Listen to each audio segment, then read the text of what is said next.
Part 3. You will hear a student called Sansa discussing the job market and employers' hiring strategies with her tutor. First, you have some time to look at questions 21 to 26.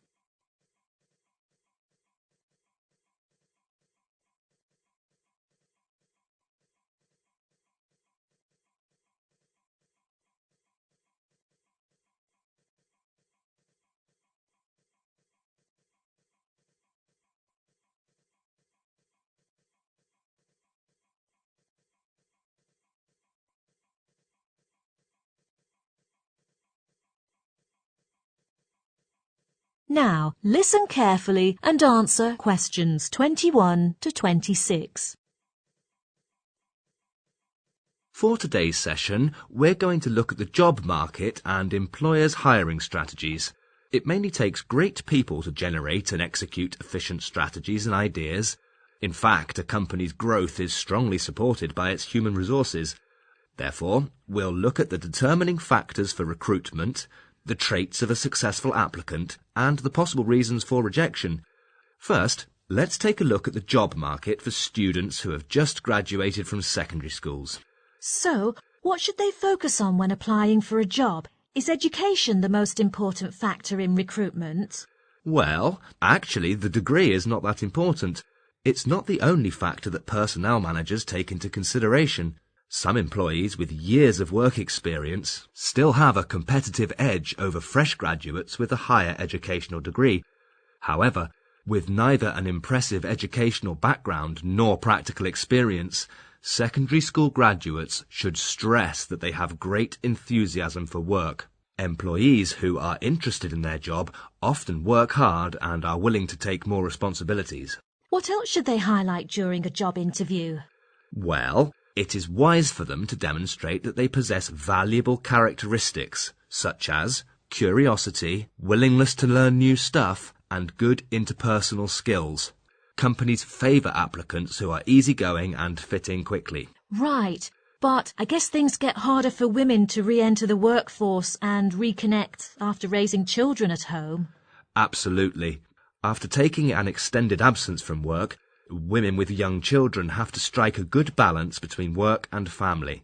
Changes have to be made within the family to ensure they have sufficient working hours. Apart from that, they are working with totally new colleagues in an unfamiliar workplace. After even 2 or 3 years of absence, they face challenges of rusty or obsolete skills. Even though they're quite confident in themselves, they often find it hard to adapt to these changes. But on the other hand, many employers find these mature women valuable assets in the workplace. They are excellent role models for younger employees, as being quite motivated and with strong work ethic. Indeed, employers not only need qualified but also flexible and well-trained employees. Given the experience, perspectives and stability, these women are offered unique opportunities in today's workplace. Yes, exactly. So what kind of people do companies generally find unwelcoming? Will they consider candidates from a rival company? Well, actually, hiring employees from a competing firm is not a taboo. Highly skilled workers are always welcomed no matter where they're from. What concerns employers the most is how they left the previous company that they had worked for years. If they have been fired, they must have done something wrong during the previous job. What about people who remain unemployed for a considerable period of time? Well, this type of employee isn't at the bottom of the employment list. The reason why they remain unemployed is the key. Most companies cast doubts on applicants who left the job simply because they didn't like the working hours or the work assigned. Before you hear the rest of the discussion, you have some time to look at questions 27 to 30.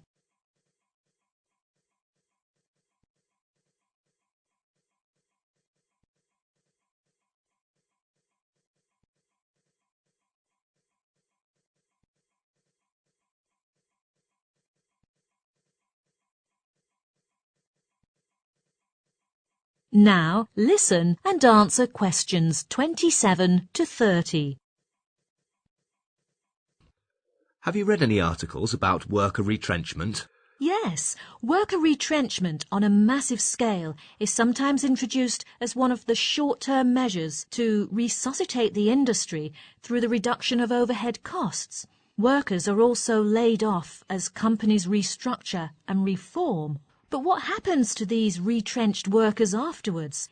Is it easy for them to find another job? Well, generally companies are reluctant to hire them. Why is that? They must have plenty of work experience in the previous industry. Isn't that a strength for them in the job market? Actually, new industries are eager to hire experienced workers, but retrenched workers know nothing about other industries, and it also costs employers more to retrain them. They need training courses to acquire relevant skills and qualifications for a new career. Our government is providing public training programs to help them identify their current skills and acquire new skills to improve their career options. Isn't that right? Yes, but retrenched workers are generally too old. They are less motivated and energized at work. Companies thus prefer younger employees to them. They are also reluctant to adjust and are unwilling to be retrained. Do retrenched workers from companies with big names have an advantage over other job applicants? No. Employers today value skills more than where they're previously from. Right. So, what are the most common factors of rejection during application? Applicants are rejected mainly for 3 reasons. First, they have experience and skills that are irrelevant to the industry. Even experienced workers may receive rejection letters. Wearing appropriate clothes and how they look during an interview are key to a successful interview. No matter how good their presentation skills are, a shirt with stains or informal clothes like a pair of jeans only means the applicants aren't taking the interview seriously. Yes, during an interview, formal dress is key to a good start and will inevitably affect how people evaluate you later. What's the third factor? Let me guess, is it interpersonal skills? Yes, companies are eager to hire people who can work well with others and fit in quickly. It's difficult to work in an environment full of conflicts. Therefore, people who don't get along well with others are often rejected. I see. That is the end of part 3. You now have 30 seconds to check your answers to part 3.